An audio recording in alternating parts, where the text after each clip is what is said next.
Hello प्यारे बच्चों, इस वीडियो में हम डिस्कस करने वाले हैं लॉ ऑफ केमिकल कॉम्बिनेशन का first law, that is law of conservation of mass को वन शॉट में, जिसमें हम लोग सबसे पहले इसके डेफिनेशन को देखेंगे और फिर बहुत सारे न्यूमेरिकल्स को भी सॉल्व करेंगे। लगभग 5 न्यूमेरिकल्स हमने बना रखे हैं। तो अगर आपका एम IIT JEE नीट है और अगर ये टॉपिक आपको तकलीफ देता है या फिर आप स्कूल लेवल के एग्जामिनेशन में भी आप तैयारी कर रहे हो और ये टॉपिक थोड़ा आपके लिए डिफिकल्ट हो रहा है, तो ये वीडियो बस आप ही के लिए। देखिए क्या है लॉ ऑफ कंजर्वेशन ऑफ मास। इसको दिया किसने था? तो एंटोइन लवॉइजियर ने। कब दिया था? तो 1789 में। इसके अकॉर्डिंग क्या होता है law of conservation of mass? यहाँ पे आपको देखने को मिल रहा है कि मास है और आपने सुन रखा होगा मास can neither be created not be destroyed. इसी बेसिस पे आप एक और डेफिनेशन लिख सकते हो, that is matter can neither be created not be destroyed. Matter actual में होता क्या है? जिसके पास अपना मास होता है, जिसके पास वॉल्यूम होता है, उसी को तो हम लोग मैटर बोलते हैं। तो यानी कि मास can neither be created not be destroyed in a chemical reaction, या फिर आप बोलना चाहो तो लिख सकते हो matter can neither be created not be destroyed in a chemical reaction. इसी चीज को आप और दूसरे फॉर्म में लिख सकते हो कि mass of reactant is equal to mass of the product.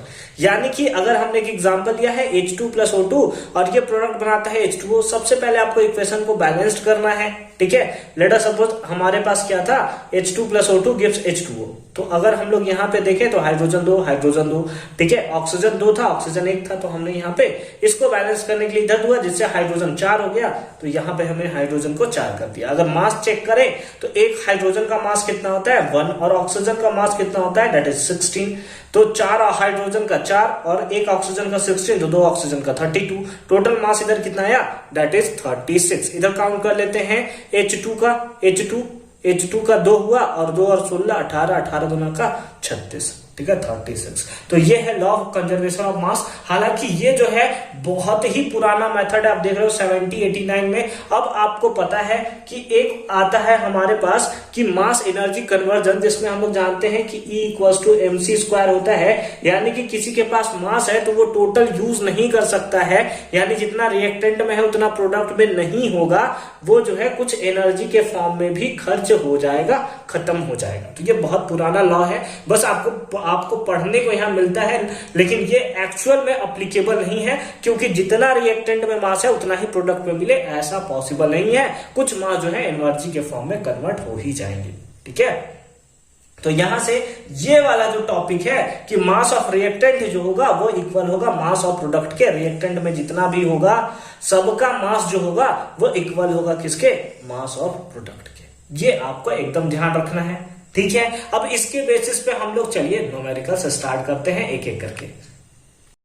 तो क्वेश्चन नंबर 1 क्या है, 1.7 ग्राम ऑफ AgNO3 डिजोल्व किया जाता है 100 ग्राम वाटर में और उसको मिक्स किया जाता है इतना gram of NaCl dissolve in इतना। ठीक है, अच्छा देखो क्या है, सिंपली समझो। 2 बीकर है हमारे पास, जिसमें सबसे पहले बीकर में हमारे पास 100 ग्राम वाटर है, 100 ग्राम वाटर है और इसमें कुछ ऐड किया गया है ऊपर से। क्या ऐड किया गया है? That is 1.7 gram of AgNO3। ठीक है, एक और बीकर है आपके पास, एक और बीकर है जिसमें अगेन आपके पास क्या है 100 ग्राम वाटर है, यानी कि H2O है, और उसके साथ साथ इसमें क्या ऐड किया गया है? इसमें ऊपर से ऐड किया गया है दैट इज 0.585 ग्राम, किसका ग्राम?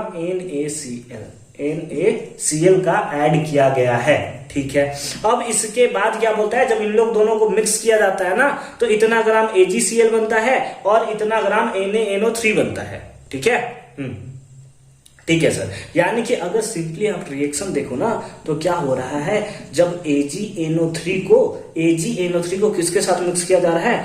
NaCl के साथ मिक्स किया जा रहा है, तो किसका फॉर्मेशन हो रहा है? इसके साथ डिस्प्लेसमेंट रिएक्शन होगा और ये बनाएगा AgCl और इसके साथ साथ बनेगा NaNO3। इसके साथ क्या बनेगा? NaNO3। अब देखो रिएक्टेंट में आपके पास क्या है, AgNO3 का मास दिया है 1.7, लेकिन इसको डिसॉल्व किया गया है 100 ग्राम वाटर में, तो +100 प्लस NaCl का मास आपको दिया हुआ है कितना? 0.585 प्लस इसको भी डिसॉल्व किया गया है किसमें? 100 ग्राम वाटर में। ये इक्वल होना चाहिए मास ऑफ प्रोडक्ट के, मास ऑफ प्रोडक्ट के। तो मास प्रोडक्ट में कितना बनाता है that is 435 gram of AgCl और NaNO3 कितना बनता है, दैट इज 0.85 ग्राम NaNO3 बनता है। लेकिन 100 ग्राम वाटर इसका और 100 ग्राम वाटर इसका, दोनों को डिसॉल्व किए हो तो 200 ग्राम वाटर तो रहेगा ही ना, कहां जाएगा भैया, रहेगा ही ना। दोनों को डिसॉल्व किए हो तो 200 ग्राम वाटर रिएक्टेंट में भी था, प्रोडक्ट में भी रहेगा। आ जाओ ऐड करो, 100 और 100 कितना हो गया, 200 प्लस 1.7 है, आ जाओ ऐड कर लो, कितना होगा 5 8 7 5 12 2 और हमारे पास कितना आ गया, एक सेकंड इधर से जोड़ते हैं, ठीक है।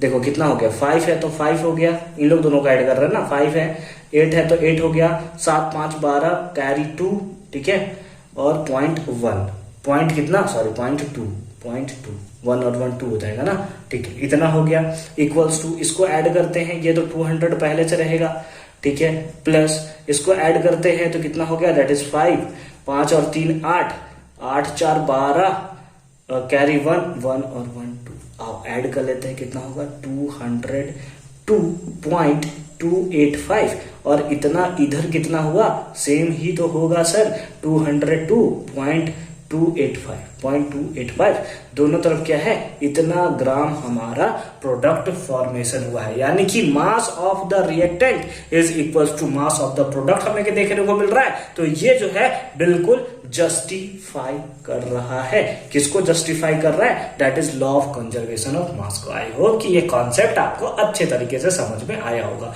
कुछ और एग्जांपल देखें क्या, हाँ सर कुछ और एग्जांपल देखते हैं। तो आइए क्वेश्चन नंबर 2 देखते हैं। क्वेश्चन नंबर 2 है 4.88 gram of KClO3 when heated produce 1.92 gram of oxygen and the residue of KCl left was found to weigh 2.96 gram so that the data illustrate the law of conservation of mass। तो हमें show करना है कि ये जो data हमें दिया है वो किसको फॉलो करता है, that is law of conservation of mass को फॉलो करता है। तो आइए देखते हैं कि क्या होगा। सबसे पहले इसके लिए हमें रिएक्शन लिखना पड़ेगा, क्या है, KClO3 को जब हीट किया जाता है तो KClO3 इसको जब आप क्या कर रहे हो, हीट कर रहे हो, हीट के लिए हम लोग ट्राइंगल का साइन बना सकते हैं ना, या फिर हम लोग यहाँ पे सिंपली हीट लिख सकते हैं। तो किसका प्रोडक्शन हो रहा है, तो प्रोड्यूस हो रहा है 1.92 gram of oxygen and residue of KCl, यानी कि प्रोडक्ट में फॉर्मेशन हो रहा है KCl का और साथ ही साथ O2 का फॉर्मेशन हो रहा है, ठीक है। हमें दिया है KCl का मास कितना है, दैट इज 4.88 ग्राम। हमें पता है कि मास ऑफ रिएक्टेंट जो है वो मास ऑफ प्रोडक्ट के अगर इक्वल आ गया तो वो law of conservation of mass को फॉलो करेगा। KCl का भी मास दिया हुआ है हमें कितना, लेफ्ट फाउंड टू बी 2.96 ग्राम, इतना प्लस कितना प्रोड्यूस होता है ऑक्सीजन, तो 1.92 ग्राम इतना ऑक्सीजन जो है वो प्रोड्यूस्ड होता है। तो आइए हम लोग क्या करेंगे, 1.88 ग्राम ये मस्ट भी इक्वल होना चाहिए मास ऑफ प्रोडक्ट के। आइए ऐड करते हैं, 6 और 2 8, 9 और 9 8 कैरी 1, 2 और 1 3, 3 और 1 4, यानी कि 4.88 ग्राम, 4.88 ग्राम। यानी कि यहाँ पे मास of reactant mass of equal के क्या है, मास ऑफ प्रोडक्ट के इक्वल है। यानी कि ये law of conservation of mass को टोटली क्या कर रहा है, सेटिस्फाई कर रहा है, या यूं बोले तो शो कर रहा है, ठीक है, ठीक है। तो इस टाइप से आप क्वेश्चंस को अच्छे तरीके से समझकर बना सकते हो। कुछ और डिफरेंट टाइप्स के क्वेश्चन लेते हैं और फटाफट से हम लोग मूव करते हैं क्वेश्चन नंबर 3 पे। तो थर्ड क्वेश्चन देखते हैं। थर्ड क्वेश्चन क्या है, what mass of silver nitrate will react with इतना gram of sodium chloride to produce इतना gram of silver chloride and इतना gram of sodium nitrate if the law of conservation of mass is true, है ना। हमें किसका निकालना है, silver nitrate का मास निकालना है। इसके लिए तो हमें सबसे पहले रिएक्शन लिखना पड़ेगा, किसके दिया हुआ है, सिल्वर नाइट्रेट है यानी कि AgNO3 है। ये रिएक्ट करता है किसके साथ, सोडियम क्लोराइड के साथ। क्या करता है, सोडियम क्लोराइड के साथ रिएक्शन करता है और किसका प्रोड्यूस करता है, तो प्रोड्यूस सिल्वर क्लोराइड यानी कि AgCl और उसके साथ साथ सोडियम नाइट्रेट यानी कि NaNO3 को। तो हमें इसका मास पूछा है कि AgNO3 का मास क्या है, ठीक है। तो AgNO3 को ना हम लोग AgNO3 ही छोड़ देते हैं, प्लस NaCl का मास हमें दिया हुआ है that is 5.85। Is equals to, हमें पता है law of conservation of mass के according mass of reactant is equals to mass of product, है ना। तो यहाँ पे हमने इक्वल्स टू का साइन दे दिया, ये रिएक्टेंट हो गया। प्रोडक्ट AgCl का मास दिया है क्या, बिल्कुल दिया है 14.35 ग्राम, प्लस NaNO3 का मास दिया है क्या, बिल्कुल दिया है 8.5 ग्राम, इतना हमें दिया हुआ है, ठीक है। AgNO3 इसी का मास हमें निकालना है, प्लस 5.85 इक्वल्स टू, यहाँ पे ऐड कर देंगे सिंपली हम लोग, तो कितना होगा 5, 5 3 8, 8.4 और यहाँ पे हो गया 2, है ना, 22.85। ये प्लस में इधर जाएगा तो माइनस में, यानी कि हमारे पास आ जाएगा AgNO3 का जो मास होगा वो आएगा 22.85 माइनस 5.85। तो AgNO3 इसका मास कितना आएगा, ये हो गया 0, ये हो गया 0 और ये हो गया कितना, दैट इज 17, इतना क्या ग्राम, ठीक है। आई होप कि ये कॉन्सेप्ट आपको अच्छे तरीके से समझ में आया होगा, ठीक है। तो इस टाइप के क्वेश्चन एग्जामिनेशन में आते हैं, खास करके आपके स्कूल लेवल के एग्जामिनेशन में बहुत बार पूछे जाते हैं, तो ये क्वेश्चन आप ध्यान में रख लोगे, ठीक है। फर्दर मूव करते हैं नेक्स्ट क्वेश्चन पे। तो क्वेश्चन नंबर 4 है, when 4.2 gram of NaCO3 is added to a solution of CH3COOH, यानी कि ये हमारा इथेनॉइक एसिड है, weighing 10 gram, it is observed that इतना gram of CO2 is released into the atmosphere, the residue left behind is found to be इतना gram, so that this observation are in agreement with the laws of conservation of mass. यहाँ पे actual में है क्या, हमें देखिए क्या दिया हुआ है। सबसे पहले हमें क्या लिखना है, रिएक्शन लिखना है। तो देखिए व्हेन इतना gram of sodium hydrogen carbonate, कौन सा है, सोडियम हाइड्रोजन कार्बोनेट, इतना ग्राम ऐड किया जाता है किसमें, CH3COOH, यानी कि इथेनॉइक एसिड में, CH3COOH में ऐड किया जाता है। इट इज ऑब्जर्व दैट इतना ग्राम इज रिलीज्ड, है ना, क्या रिलीज होता है, CO2 जो है हमारा वो रिलीज होता है into the atmosphere, the residue left behind, और उसके साथ साथ कुछ रेसिड्यू बनता है ना, ऐसा हमें क्वेश्चन में दिया गया है, ठीक है। अब इसके मास के बारे में बात करते हैं। इसका मास है 4.2 ग्राम, प्लस इसका मास कितना दिया हुआ है, इसका मास दिया है 10 ग्राम।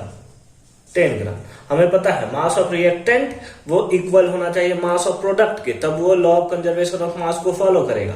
CO2 का मास दिया है 2.2 ग्राम, और उसके साथ साथ रेसिड्यू कितना रिलीज होता है, दैट इज 12 ग्राम। तो यहाँ पे हमें वैल्यू कितना देखने को मिलेगा, दैट इज 14.2 ग्राम। तो इसका भी वैल्यू 14.2 ग्राम होना चाहिए, और है भी 14.2 ग्राम, यानी कि मास ऑफ रिएक्टेंट इक्वल आ रहा है मास ऑफ प्रोडक्ट के।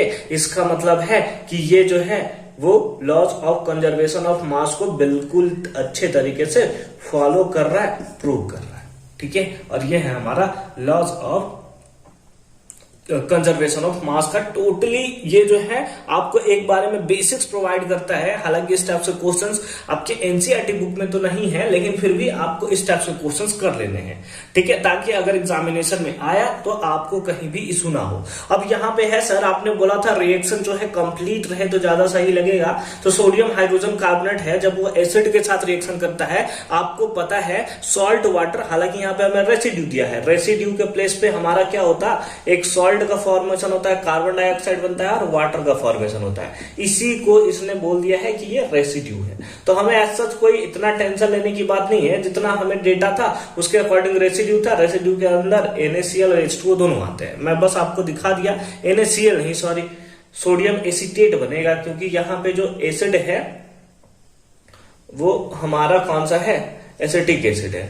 तो ये एक्चुअल में बनेगा CH3COO Na, और उसके साथ साथ हमारा निकलेगा H2O, ठीक है। तो इस टाइप का फॉर्मेशन होगा, इसी को इसने रेसिड्यू ले लिया, ठीक है। हालांकि ये अभी हमारे लिए इंपॉर्टेंट नहीं है, ये तो हमने पढ़ रखा है ना क्लास 10th में, कि जब कोई भी मेटल हाइड्रोजन कार्बोनेट एसिड के साथ रिएक्शन करता है तो सॉल्ट, कार्बन डाइऑक्साइड और हाइड्रोजन का मतलब वाटर का फॉर्मेशन करता है, ठीक है। नेक्स्ट क्वेश्चन और लास्ट क्वेश्चन पे चलते हैं, दैट इज क्वेश्चन नंबर 5।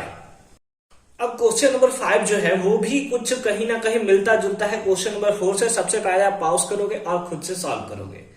चलो ठीक है, सॉल्व कर लिया। अच्छा देखते हैं आपका सॉल्यूशन सही है या नहीं है।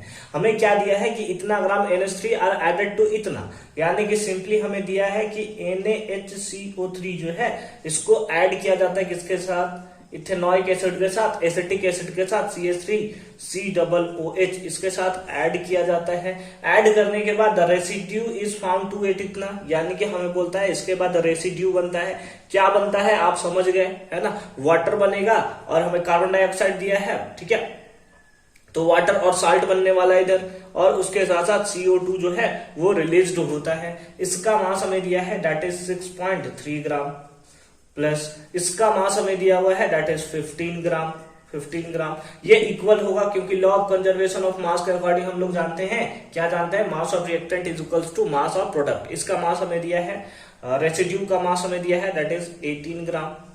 तो हमसे बोल रहा है कि इस CO2 का मास कितना होगा, what is the mass of CO2 released in the reaction, ठीक है, तो ये CO2 का मास हो गया। आइए इधर ऐड कर दें। ऐड करने के बाद हमारे पास कितना होगा, 15 और 6 21.3, ये प्लस में इधर आया तो माइनस में, इक्वल्स टू CO2। तो CO2 का मास कितना आएगा, दैट इज 3.3 ग्राम।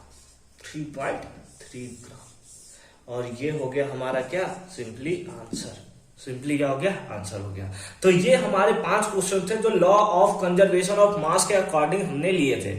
अगर आपको इसके अलावा किसी और टॉपिक्स पे प्रॉब्लम होता है, चाहे वो फिजिक्स का हो, मैथ्स का हो या फिर वो केमिस्ट्री का हो, तो आप हमें कमेंट सेक्शन में जरूर बताएंगे। मोस्ट कमेंटेड जो मतलब कमेंट रहेगा उसको हम लोग नेक्स्ट वीडियो में जरूर उसी के ऊपर लेकर आएंगे, सारा का सारा कंफ्यूजन क्लियर कर देंगे आपका। और बहुत ही जल्दी इसका second that is law of constant proportion का वीडियो आने वाला है, तो बने रहिए हमारे साथ। मिलते हैं आपसे नेक्स्ट वीडियो में।